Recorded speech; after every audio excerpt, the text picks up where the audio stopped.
Bonjour à tous et bienvenue dans notre matinale. Ce matin, je partagerai avec vous un texte qui se trouve justement dans le livre de Daniel au chapitre 2 et nous lirons du verset 20 à 22. Daniel prit la parole et dit : « Béni soit le nom de Dieu, d'éternité en éternité. À lui appartiennent la sagesse et la force. C'est lui qui change les temps et les circonstances, qui renverse, qui établit les rois, qui donne la sagesse aux sages et la science à ceux qui ont de l'intelligence. Il révèle ce qui est profond et caché, il connaît ce qui est dans les ténèbres, et la lumière demeure en lui. » Voilà, ce matin, j'aimerais qu'on s'arrête sur ces différentes expressions comprenant le mot « temps ». En lisant l'Écriture, que ce soit dans l'Ancien ou dans le Nouveau Testament, nous voyons que tous les auteurs bibliques, en partant de la Genèse jusqu'à la Genèse, vont utiliser régulièrement des expressions comprenant le mot « temps ». Et on ne peut pas se passer de ce mot-là pour écrire, que ce soit dans la Genèse, Apocalypse. Ce mot est lié à l'Écriture, finalement. Et que ce soit du lever du soleil jusqu'à notre coucher, nous aurons utilisé différentes expressions comprenant le mot « temps », nous-mêmes.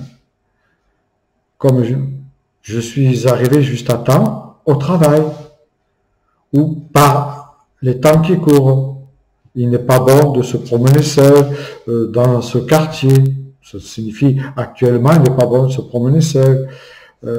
Cette personne est dans l'air du temps, c'est-à-dire cette personne est à la mode. En fait, on s'aperçoit qu'il existe d'innombrables expressions avec ce mot-là, avec des significations qui sont parfois différentes et même peut-être diamétralement opposées. La nuit des temps, on parlera d'une époque qui est très éloignée de nous. Beau temps, on parlera d'un soleil resplendissant. Beau temps, ça signifie aussi il y a longtemps. Ou alors les nostalgiques dans l'église emploieront le mot « de mon temps », tu te souviens? Ou quand on parle de quelque chose qui vient d'apparaître tout récemment, on dira ces derniers temps. En ces temps ordinaires, pour dire quelque chose qu'on voit régulièrement, ou de temps en temps, ça signifie quelque chose qu'on voit que quelquefois, en temps utile, c'est-à-dire au moment opportun, propice, en rien de temps, c'est-à-dire rapidement, sans qu'on s'y attende, tout le temps, continuellement, avoir fait son temps. Ça signifie qu'on est à la fin de ses activités. Gagner du temps, retarder un événement, prendre du temps, ce que nous faisons rarement, faire bon usage de son temps. Le temps presse, il y a urgence, comme le dit l'auteur biblique. Aujourd'hui, si vous entendez sa voix, n'endurcissez pas votre cœur. Tuer le temps, c'est quelqu'un qui s'ennuie, va faire n'importe quoi sans aucune motivation, ou le plus clair de son temps. Ça signifie la partie la plus importante de la journée. Voilà, cette expression est là, et je pourrais en citer bien d'autres encore. Parfois, on a même l'impression d'être prisonnière du mot temps. Prisonnier ou prisonnière du mot temps. Car quoi qu'on fasse de nos journées, on s'aperçoit que ce mot est présent partout.